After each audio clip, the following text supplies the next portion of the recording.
இந்த வீடியோ உங்களுக்கு பிடிச்சிருந்ததுன்னா லைக் பண்ணுங்கள்.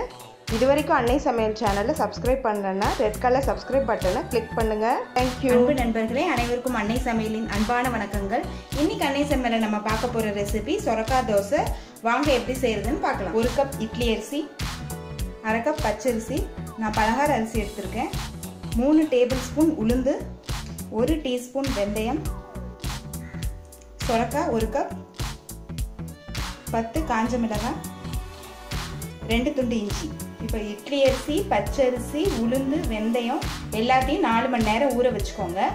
மிக்ஸி இல்லை கிரைண்டரில் அரைக்க போகும்போது சொரக்காய், மிளகாய், இஞ்சியையும் சேர்த்து அரைச்சிக்கோங்க. இப்போ எல்லா பொருட்களையும் சேர்த்து அரைச்சாச்சு. இப்போ அடுத்தது பொடியாக நறுக்கின 1 வெங்காயம், 1 டீஸ்பூன் சீரகம், 1 டீஸ்பூன் மஞ்சள் தூள், தேவையான அளவு உப்பு.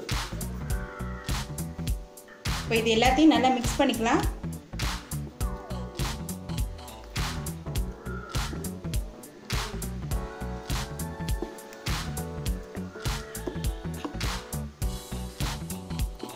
வெங்காயம் ஆப்ஷனல் தாங்க. இதில் இப்போ நீங்கள் 2 நாள் வச்சு யூஸ் பண்ணுறதா இருந்தால் வெங்காயம் தேவையில்லை. வெங்காயம் போடுறதால மாவு சீக்கிரம் புளிச்சு போயிடும். ஒரு 1/2 மணி நேரம் ஊறட்டும். அதுக்கப்புறம் நம்ம சொரக்காய் தோசை ஊற்றிடலாம். தோசைக்கல் சூடாகிடுச்சு, நம்ம சொரக்காய் தோசை ஊற்றிக்கலாம்.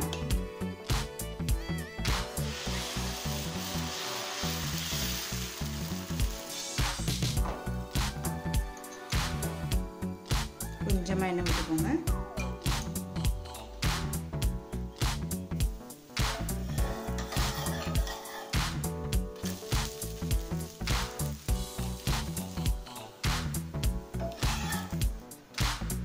இப்போ சொரக்காய் தோசை ரெடி ஆகிடுச்சுங்க, சர்வ் பண்ணிடலாம். இப்போ சுவையான சத்தான சொரக்காய் தோசை ரெடி ஆகிடுச்சுங்க. ரெசிபியை ட்ரை பண்ணி பாருங்கள், கண்டிப்பாக உங்களுக்கே பிடிக்கும். ரெசிபி பிடிச்சிருந்ததுன்னா வீடியோவை லைக் பண்ணுங்கள், கமெண்ட் பண்ணுங்கள், ஷேர் பண்ணுங்கள். இதுவரைக்கும் அன்னை சமையல் சேனலை சப்ஸ்கிரைப் பண்ணலன்னா சப்ஸ்கிரைப் பண்ணுங்கள். தேங்க்யூ.